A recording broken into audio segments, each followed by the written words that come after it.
성부와 성자와 성령의 이름으로 아멘. 오늘도 우리 삶 속에 영적 감도가 나타나게 하는 조건들 10가지 중에서 세 번째 내용을 말씀할 것입니다. 하느님께 아무것도 거절하지 않겠다는 결심입니다.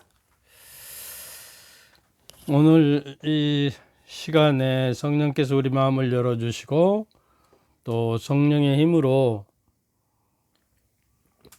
그 인도하심을 받아서 살아가는 성령 충만과 하느님 말씀의 충만은 양면의 동전과 같아서 하느님의 그 영감으로 쓰여진 말씀을 우리가 모시면 우리 안에도 감도, 성령의 감도가 이루어진다는 사실을 믿고 깨달아서 또 성령과 더불어 살아가는 삶 되도록 성령께서는 일치와 친교를 이루시도록 하십니다.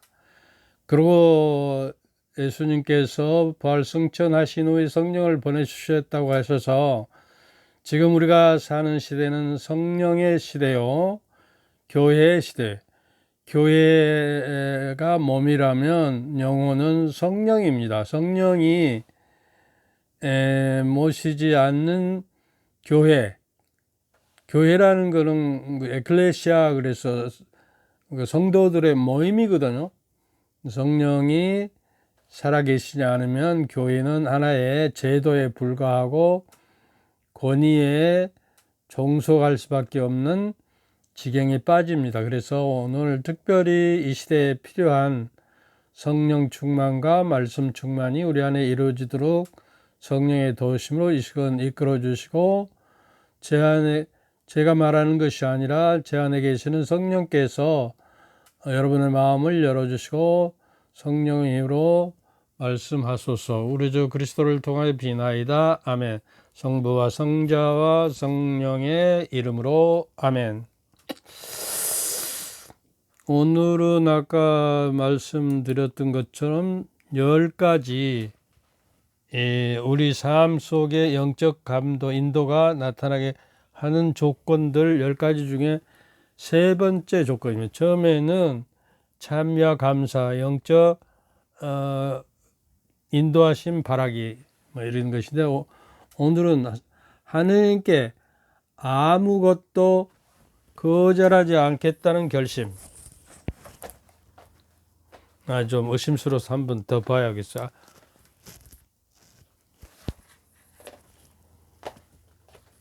이번 녹화하기 전에 40분 녹화를 했는데 녹화가 안 돼 버렸어. 뭔가 그 매뉴얼 속에 하나가 빠지면 안 됩니다. 하느님께 아무것도 거절하지 않겠다고 결심하기.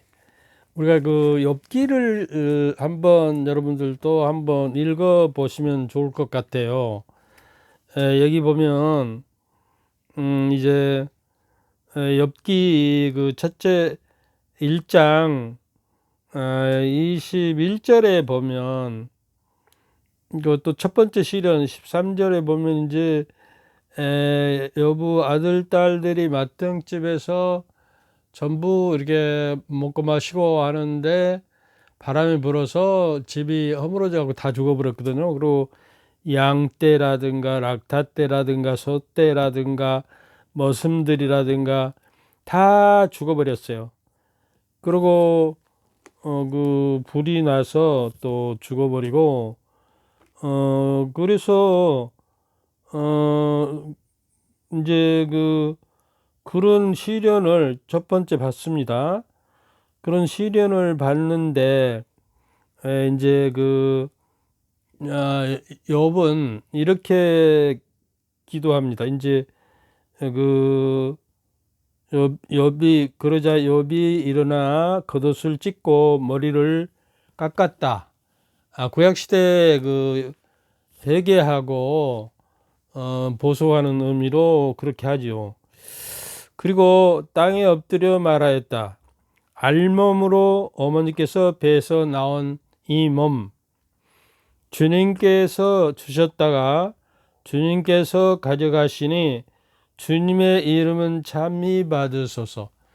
이건 모든 그 시련과 재난과 모든 것을 내가 받아들여서 이 시련을 통해서 다시 영적으로 단단해지기 위한 선물이라고 받아들인 거예요. 오히려 그 찬미를 받으소서 그러잖아요. 알몸으로 왔다 알몸으로 가는 저에게 주님께서 가져가시니, 주님께서 주신 거 주님께서 가져가시니 당연하다. 여기까지 우리 신앙이 들어가야 할 것 같아요. 어차피 인생은 굴곡이 있고 봉우리까지 올라가려면 가령 봉우리를 몇 개 넘고 골짜기를 지나서 또 봉우리 넘고 이렇게 해서 정상에 올라가듯이 우리는 길흉이 항상 함께 있는 삶이에요. 그래서 이제 그 고해라고 그러잖아요. 그 하느님이라는 항구에 배를 돛달고 이제 삿대를 달아서 저는 그 푸른 하늘 은하수 하얀 쪽배 개수나무 하나무 토끼 한 마리 돛대도 달지 알고 삿대도 없이 가기도 잘도 간다 서쪽 나라로 뭐 이런 민요가요. 그 스페인에 그 초등학교 그 교과서에 등록이 돼 있더라고요. 그리고 이제 샛별이 등대란다 불을 밝혀라 그런 뭐 노래가 있는데 이 노래를 들으면서 저는 뭘 생각했냐 그러면 우리는 고해 바다를 풍랑을 만나고 폭풍우를 만나고 또 잔잔한 바다를 여러 번 거치면서 그 항해에서 비로소 먼 항구에 도달할 수 있듯이 옛날에는 이제 돛대라고 있죠. 돛대를 이렇게 높이 세우고 거기다 이제 배로 만들어서 그 돛을 씌우죠. 돛대가 있고 돛을 이렇게 씌워서 바람이 불면 바람을 받아서 순풍에게 가고 역풍에도 이걸 방향을 좀 잘 잡으면 앞으로 갈 수 있는 그런 기술까지 있고 그러니까 그 돛대는 우리 주 예수 그리스도의 십자가라고 하는 이것이 부러지면 안 되죠. 이거를 붙들어 잡고 우리가 항해를 하는 신앙인이다 이렇게 생각하면 되겠고요. 그 돛은 그 바람을 받아서 앞으로 나아가잖아요. 삿대를 지으면서 그러니까 돛은 그 창세기 1장 1절에 보면 혼돈의 바다에 하나님의 그 영이 감돌고 있었다 그러거든요. 그 영은 바로 루악이라고 그 영이시며 바람이고 이렇게 강한 바람이고 넋이고 이렇게 되거든요. 이제 그 그리스 말로는 푸네우마라고도 하고 그런데 하여튼 사람도 그 코에다 바람을 불어넣어서 이게 당신의 그 영을 불어넣었기 때문에 영장의 영혼을 가진 영혼이기 때문에 우리는 영은 죽지 않아요. 육체는 죽어도. 그래서 이제 이와 같이 우리에게 주어지는 그 삿대는 이제 기도고요. 돛대는 예수님 십자가를 붙들어야 한다. 항해가 부딪힐 때.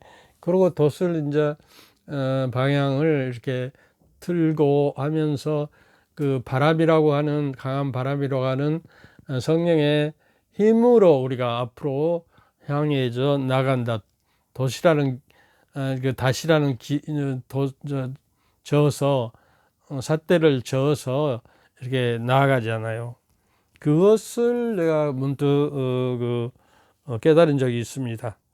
그리고요 또 두 번째 시련에 마누라한테 시련을 받습니다.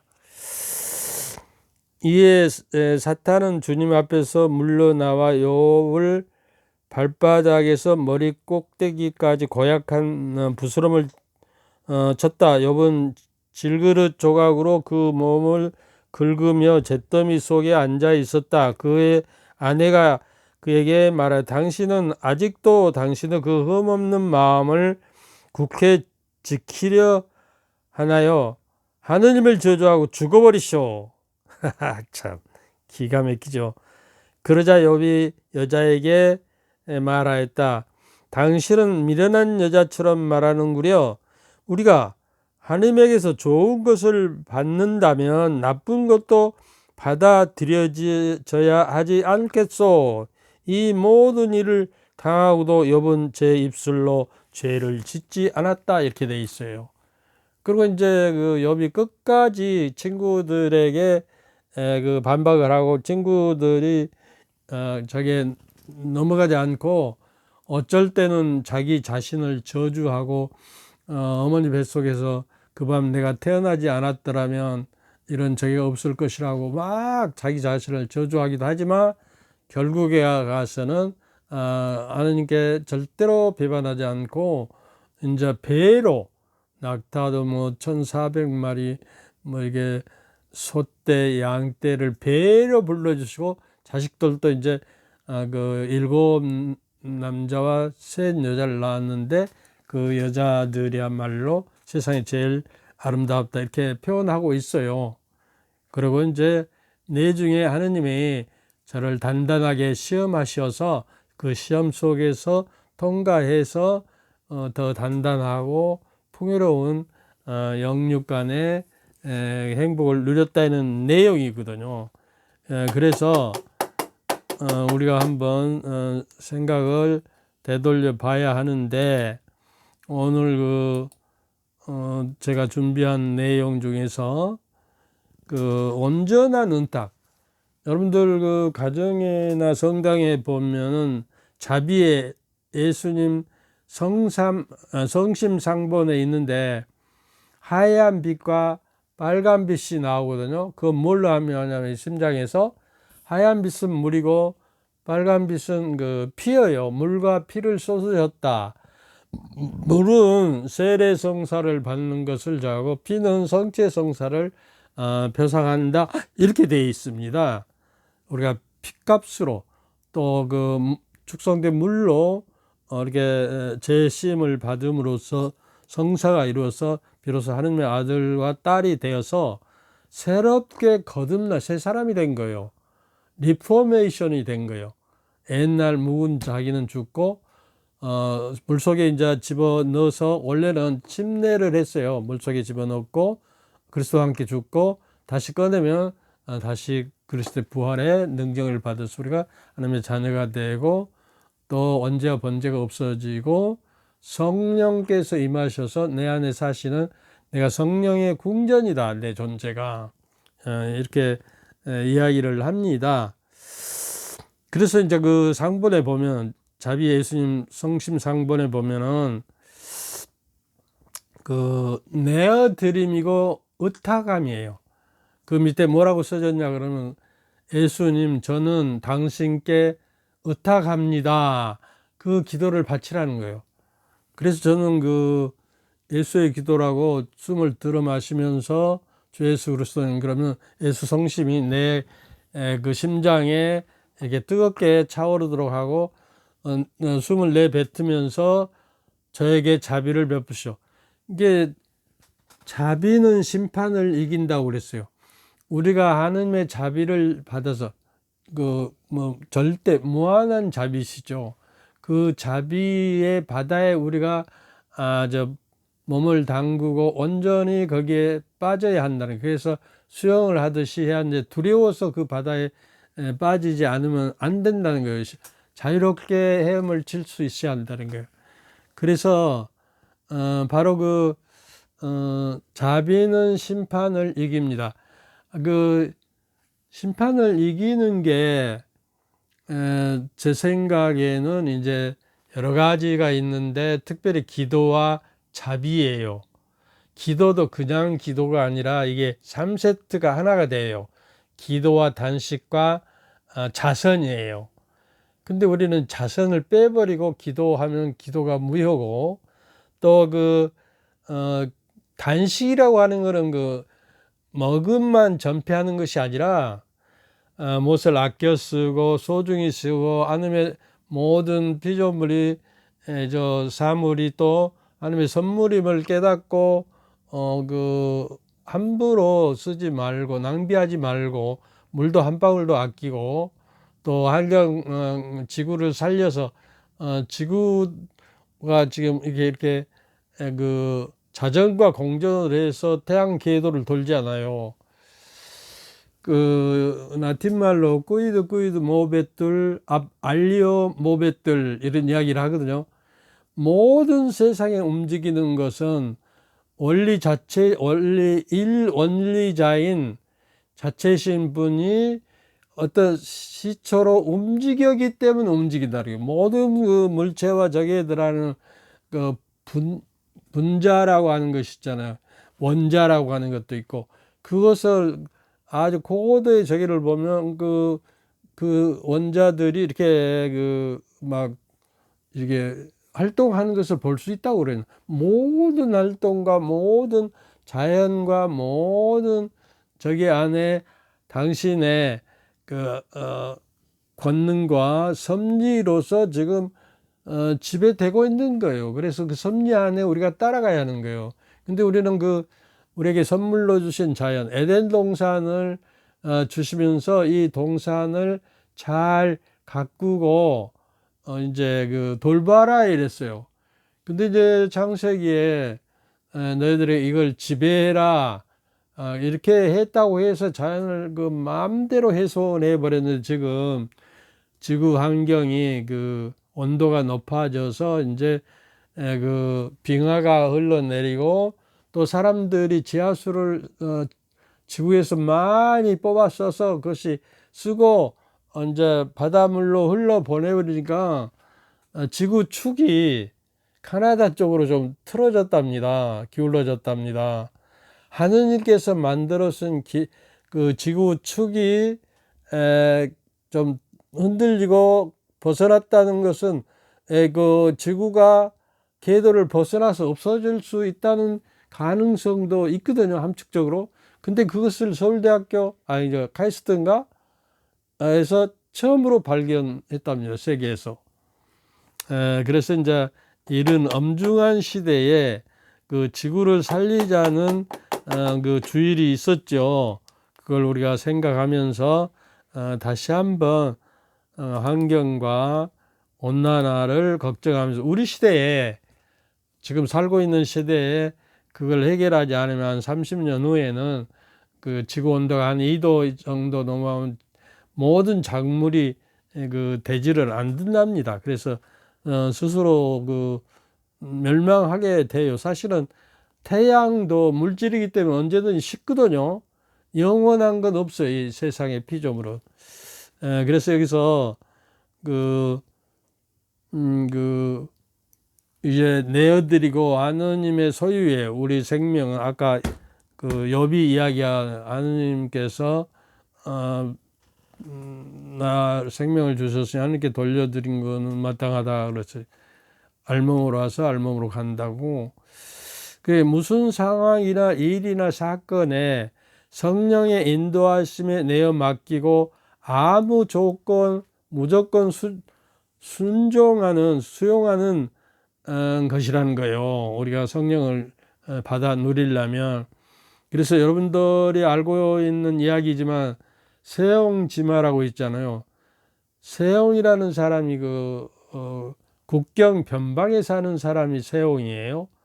그래서 말이 한 마리 있는데 어느 날 없어졌어요. 그래서 동네 사람들이 이 집에 화가 미쳐도 앙하로다, 화가 미쳤구나. 그러니까 세옹 영감이 뭐라고 하냐면, 이것이 좋은 일이 될지 나쁜 일이 될지 어떻게 여러분들이 아십니까? 나는 있는 그대로 받아들입니다. 말은 또 사면 되고요. 이렇게 아주 하나님께 순종하는 마음으로 모든 것을 무릅쓴 거예요. 그런데 몇 달 후에 암말이었든지 그 다른 나라 변방이니까 다른 나라 말을 하나 데리고 동물을 데리고 와서 2마리가 됐어요. 이게 동네 사람들이 뭐라 와 이제 복덩어리가 들어왔다. 그러니까 또 서양가 이것이 좋은 일이 될지 나쁜 일이 될지 어떻게 하요? 그러고 마음을 차분히 갖고 모든 걸 수용해 버. 그냥 보듬어 버려요 다 그냥. 그래서 이제 한참 기른다가 아들이 새로 들어온 말을 길들이기 위해서 이제 말을 타다가 낙마를 해서 다리가 부러졌어요. 근데 얼마 있지 않다가 전쟁이 일어났는데 변방이라 그 동네 그 저기 사람들은 전부 장정들은 이제 가서 군인으로 나가 싸우다가 거의 전멸해 버렸거든요. 근데 아들은 이게 다리를 쓸 수가 없어서 징병이 되지 않고 살아남을 수가 있다는 거예요. 그러니까 화가 복이 되는 거예요. 화와 복은 이렇게 늘 뒤바뀌는 기둥이 뒤바뀌는 것이 인생의 길이에요. 고해라고 그러잖아요. 그래서 이 세옹처럼 모든 것을 받아들이고 좋을지 나쁠지는 결과로 따져서 아들이 살아남았잖아요. 그래서 그 결과로 따서 하느님께서는 성령을 보내주셔서 우리를 감도하시고 인도하셔서 당신의 길로 따르도록 예수님의 나는 길이요 진리요 생명이라고 그랬으니까 그 길을 벗어나지 않도록 새에서 딴 데로 돌아가지 않도록 아무리 절룩거리고 내가 부족하고 저기에도 그 내 눈길에서 내 마음에서 주님의 길을 놓치지 않고 절룩거리면서도 따라가야 한다는 것이에요. 그러니까 의식적으로 분명한 기도여요. 분명한 기도보다 더 중요한 것은 우리 안에 작은 것도 애여 없이 모든 일에 하느님께 순종한다는 말이냐는 다른 사람 특히 이사람 말이나 의견에 따라서 순순히 따라간다는 거 아니에요. 근데 우리는 거부하죠. 어떤 그 시련이 닥쳐왔을 때 내가 하느님께 사랑하고 하느님을 열심히 믿었는데 왜 하느님 나에게 이런 그 시련을 주십니까? 그런데 그것을 받아들여서 내가 영적으로 더 단단해지면 이제 부서지지 않기 때문에 우리를 그렇게 부르시는 수도 있다는 거죠. 그러나 이겨내지 못할 시련은 허락하시지 않는다 이렇게 돼 있어요. 의견 따위에 순순히 따르라고 하는 결심이 항구하고 확고해야 한다는 거예요. 이럴 때는 믿고 그 순종하다가 저럴 때는 안 믿고 가볍게 여기고 그래서는 안 된다는 이야기예요. 그 오롯한 마음으로 하느님께서 우리가 전적으로 유순한 태도로 온유하고 이제 그 겸손한 마음으로 태도를 가지고 이 태도가 중요합니다. 우리가 어떤 마음 가지고 어떤 자세를 가지고 그걸 수용하는가가 중요한 거예요. 태도를 지닐 것을 보실수록 더 많은 영적 감도로 우리에게 갚아주실 것입니다. 우리가 순종을 한 만큼 더 많은 인도하심을 주신다는 거예요. 내가 내 삶의 꽃비를 이제 성령님께 드렸어요. 당신께서 더 전지전능하시고 성령께도 주님이시며 생명을 주시는 성령을 믿나이다 그러잖아요. 그리고 성부와 성자와 성령께 영광과 흠숭을 드려. 성령께도 흠숭을 드려. 본체론적으로는 하나예요. 인격적으로만 셋이지. 이거는 신비여서 믿을 수밖에 없어요. 하느님만 그래요. 그 하느님이 뭐 여자가 있어서 그 여자가 있어서 그 아기를 낳아서 아들이라고 하는 거예요. 예수님을 애아들이라고 그러는데 이거는 낳음을 받았지만 창조되지 않고 그러니까 우리 언어로 표현할 수 없는 저기를 말하다 보니까 그렇게 되는 거예요. 인격이. 그리고 이제 성령은 성부와 성령께서 바라신다. 이거 바라신다. 성부와 이것 때문에 이제 동방 가톨릭과 서방 카톨릭이 물론 소로마와 동로마가 이제 갈라지면서 그렇게 좀 정치적인 이유도 있겠지만 이것이 발단돼서 그 갈라집니다. 그 16세기경에 그 동방교에서는 뭐라고 그러냐 그러면 그 성부께서 성자를 통해서 성령이 발하신다 이렇게 이야기하거든요. 근데 이것을 확실하게 세우신 성인을 그 삼일체론을 적용한 성 대바실료라고 하는 분이에요. 다음에 이제 대바실료 성인 이야기도 나올 것입니다. 그렇다고 우리가 모든 일에 하나님께로 실제로 순종할 수 있어야 한다는 것은 또 아니에요. 이는 나약한 우리에게 아직 불가능한 것이 틀림이 없어요.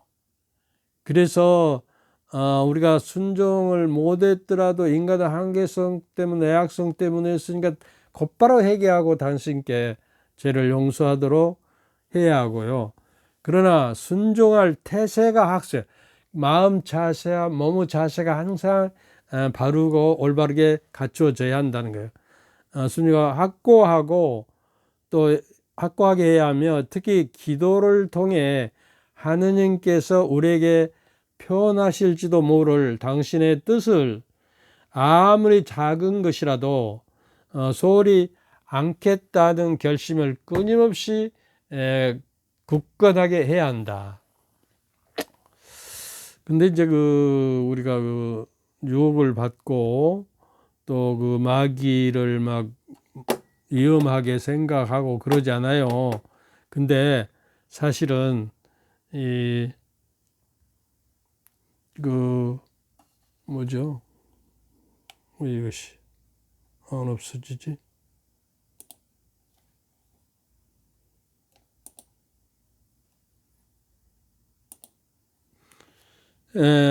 그래서 이런 세심한 결심, 우리 세심증이 있어요. 세심증을 연구해 본 게 16가지인가 되더라고요.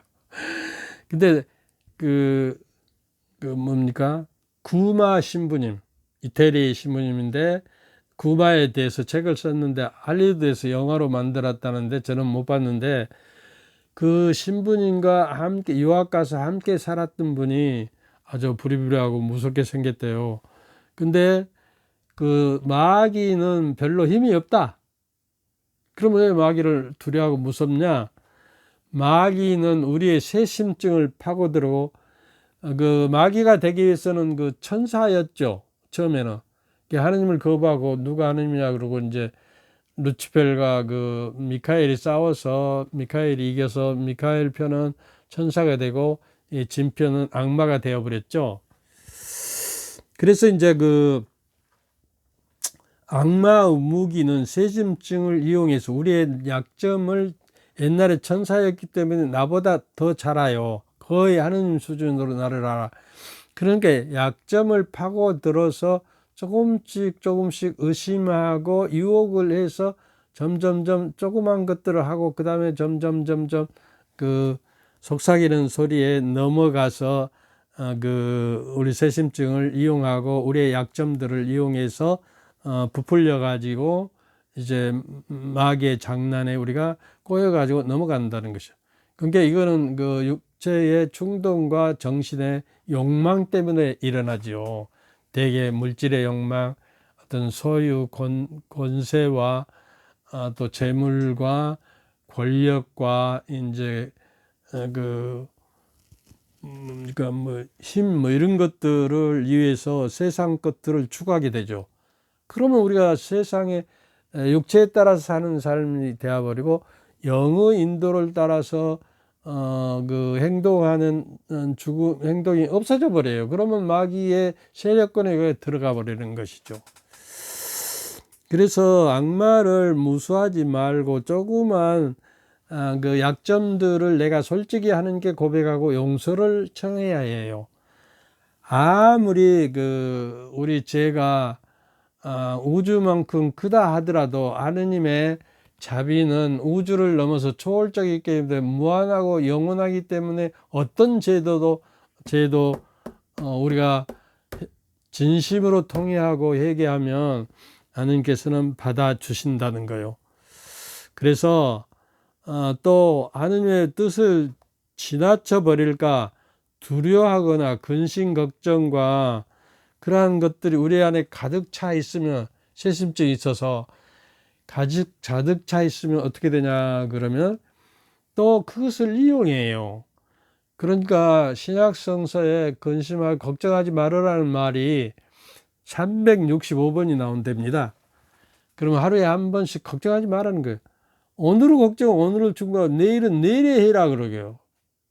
성서의 그 마태복음에서 보면. 그런데 우리는 옛날에 과거에 우리가 잘못했고 그 나약에서 넘어갔던 것들에 대해서 이거를 미래에 투사해서 미래에다 끄집어내서 미래에 그런 일이 생길까 봐서 근심 걱정을 하는 거예요. 오늘은 말이요, 남아있는 여생의 첫날이고 그 첫날을 잘 지켜야 하잖아요. 그런데 내일까지 걱정해보면 안 돼요. 오늘 내가 살다가 오늘 밤에 심장마비로 죽을지 뭐, 오늘이 내 남은 여생의 첫날이면 마지막 날이 될지 모르니까 오늘을 성실히 산다. 오늘의 모든 일을 가치와 의미로 하느님께서 주신 선물로 받아들이고 기흉을 다 받아들여라 말이지. 내가 지금 이 그 강의를 지난번에 녹화가 실패해버려서 40분간 했는데 안 돼서 다시 하는데, 오늘 주제가 이제 하느님께 아무것도 거절하지 않겠다고 결심한, 더 좋은 강의를 하도록 나를 실수하게 만들었구나 하는 생각이 들어서 마음이 편안했어요. 40분간 떠드니까 이 목이 잠겨버렸는데도 밥을 먹고 힘을 들여 차려서 다시 하고 있는 거야. 그래서 불안해서는 안 돼요. 하늘을 믿는 사람은. 우리는 돛대가 있고 삿대가 있어요. 또 그 저기가 있고, 그래서 열심히 돛을 올리고 십자가인 돛대를 부여잡고 기도와 성령의 바람으로 우리가 항해할 수 있다고 말씀드렸죠.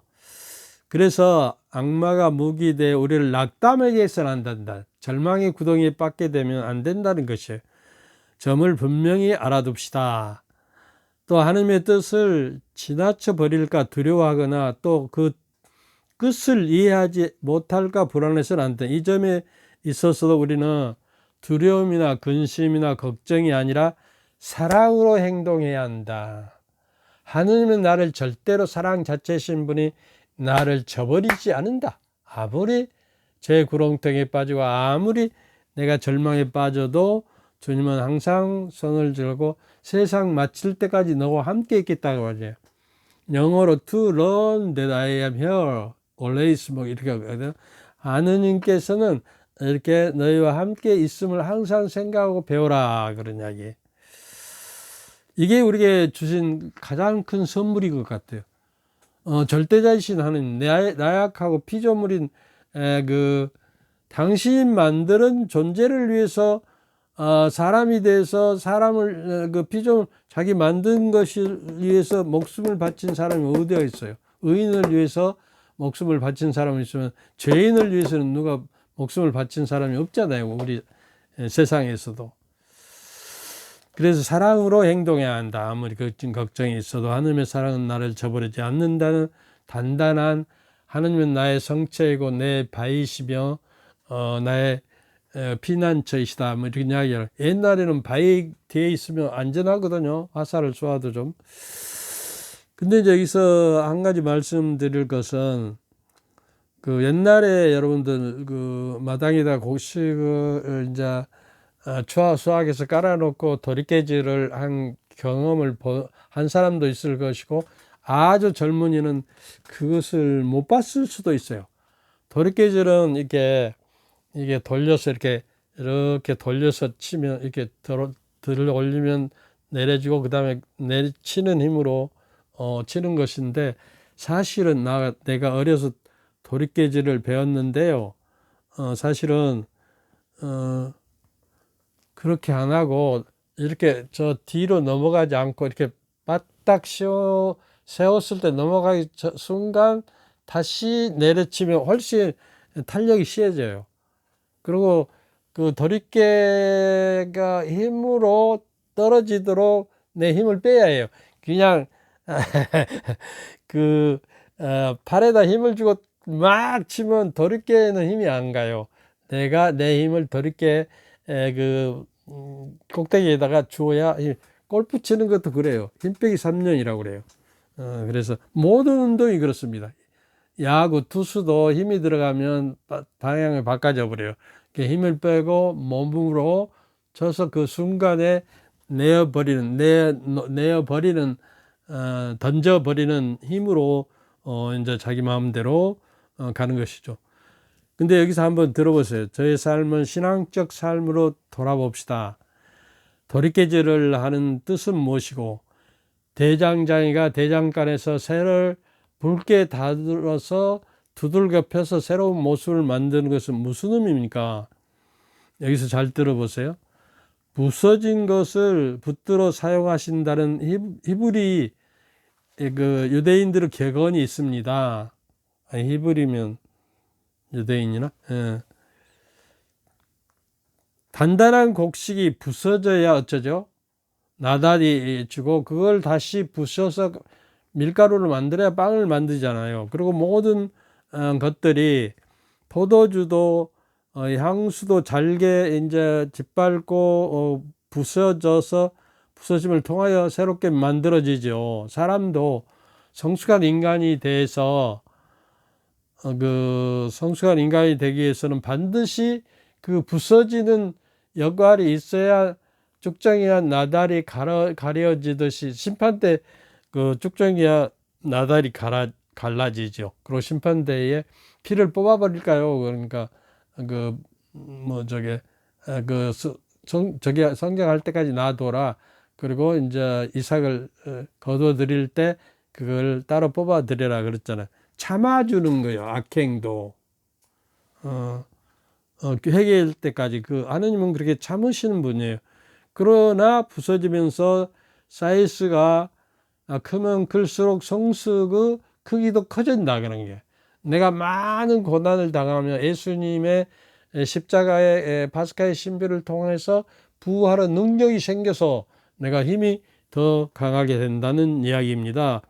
그래서 걷어들 곡식을 마당에 펴놓고 사정없이 도리깨로 후려칩니다. 곡식들은 신음 소리에도 곡식들의 저항 소리에도 농부는 아랑곳하지 않고 힘차게 막 내리칩니다. 부서져라 저게 하고 껍데기를 벗어내기 위함입니다. 알곡과 쭉정이를 가려내기 위해요. 그러니까 우리도 그 쭉정이 껍데기를 벗어서 알맹이로서 살아가도록 겉모양의 거칠에만 알고 육체만 꾸미고 육체의 건강만을 생각하고 양심을 어기고 이렇게 계명과 또 하나님의 말씀을 어기면서 살지 아니하고 그 말씀과 성령의 열매가 풍성히 곡식을 알곡으로 남아있도록 부서지는 거예요. 가려내기 위해서. 그래서 우리는 농부이신 하느님도 우리에게 도리깨질을 하실 때가 있습니다. 항상 하는 거 아니고요. 너무 아파 흘러나오는 우리들의 신음소리에도 불구하고 하느님의 도리깨질은 멈추지 않을 때가 있습니다. 더 많이 부서져라 하십니다. 더 하느님 사랑의 깊이가 있습니다. 부서질 때마다. 그 자식이 부서지고 어떤 것에 절망하고 저게 할 때 아버지의 마음이 얼마나 슬프겠어요. 부모님 마음이. 어머니의 마음은 무한한 사랑이에요. 아버지보다 그런 것 같아. 모성적인 사랑은 조건 없는 하나님의 사랑과 비슷한 것 같습니다. 가령 차가 와서 아들이 깔리려고 그러면 밀어내고 자기가 바퀴에 깔려서 죽는 경우도 있고 그러지 않아요? 근데 요새는 뭐 아들을 그냥 그 두 아들을 젊어서 고등학생 때 결혼했던 것 같아. 그래갖고 먹고 살기가 힘드니까 그 어떤 개신교 교파 중에서 왜 그 아들을 내 던져버렸냐? 그러면 차라리 그 살인을 하지 말라는 계명을 어떻게 그럼 왜 너는 안 죽었냐? 같이 죽재. 그러니까 나는 하나님께 빌면 그리고 내가 자살하면 죄가 되기 때문에 안 했다고 그 엉뚱한 교리를 가르쳐서 그 자식을 살인하는 그 대죄까지 범하면서도 자기가 죄를 사함을 받을 수 있다고 하는 엉뚱한 생각을 하는 그 교파들이 있어요. 그래서 조심해야 합니다, 우리가. 그래서 그 시간이 돼서요. 이제 40분이 됐는데 지난번에 죄송합니다. 내가 이걸 잘 타임을 눌러놓지 못해가지고 하다 보니까 1시간 10분이 돼버려서 와 이거 큰일 났구나. 이제 꾸중 듣겠구나. 너무 길게 해서 그랬어요. 그럼 여기까지 하고요. 오늘은 멈추고 다음에는 이제 자녀다운 신뢰로 순종하는 습관을 들이기에 대해서 말하기 이 10가지를 우리가 지켜야 많이 우리 삶 속에 성령의 감도, 인도가 나타나는 조건들이니까 이 조건을 채워야 되죠. 그래야 성령을 충만히 받게 되고 그러기 위해서는 우리가 기초가 잘 튼튼해야 해요. 그 지난번 주일 강론인가요? 월요일 강론인가요?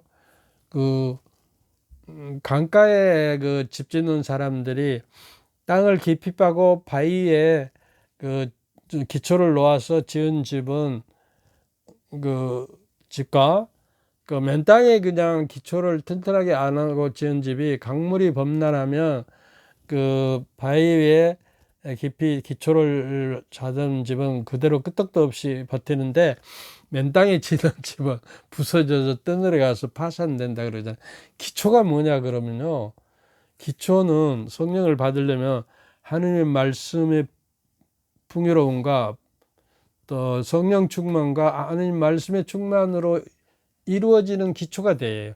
그래야 성령에 감도되는 말씀이기 때문에 그 말씀이 작가에게만 감도되지 않고 이 말씀을 우리가 받아들여서 내 마음속에 간직하고 품고 살아갈 때 그 하느님의 영감이 그 감도가 우리에게 또 일어난다는 거예요. 그걸 좀 믿으세요.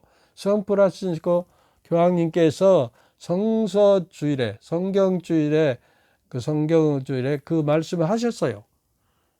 그래서 이게 죽어 있는 말이 아니라 내 이 말씀을 곰곰이 깨달아서 내 마음에 품고 새기고 산다면 머물러 산다면 너희들은 참으로 나의 제자이다. 그러면 진리를 알고 자유함을 얻게 될 것이다. 그러잖아요. 요한복음 8장 31절에. 그래서 이 기초를 땅을 깊이 파는 그 저게와 그 반석 위에 세우는 그 기초를 이게 하느님 말씀과 성령의 감도는 양면의 동전과 같아요. 양면이 있어야 동전이 되듯이 그 기초가 잡아져야지 하느님 말씀은 하나도 우리 마음 안에 살아 움직이지 않고 에너지화 되지 않는 한 성령의 감도가 이루어지기가 쉽지 않아요. 근데 불행히도 우리 가톨릭 신자들은 성령의 말씀을 풍부히 애운다든가 우리 늘 마음에 새기고 그 말씀을 나를 인도해 주시도록 이렇게 하지 않고 어떤 일과 사건이 발생했을 때 하나님 말씀에 따라서 생각해서 그 결정하고 그 일을 처리해야 하는 것 아니에요? 이럴 때 하나님 말씀이 무엇을 하고 했더라? 그래서 그 말씀대로 저기 하면 주님의 뜻대로 하는 거예요. 근데 말씀들이 뭐 전혀 우리 그 마음속에 새겨져 있지 않고 살아 움직이지 않으니까 이게 성령에 대해서 아무리 이야기를 해도 기초가 없기 때문에 그 어렵다고만 하면 받아들이지 않으니까 우선 제가 말씀하신 대로 이 10가지 준비 조건들을 채우시면서 하느님 말씀 충만과 성령 충만이 이루어지도록 했으면 감사하겠습니다.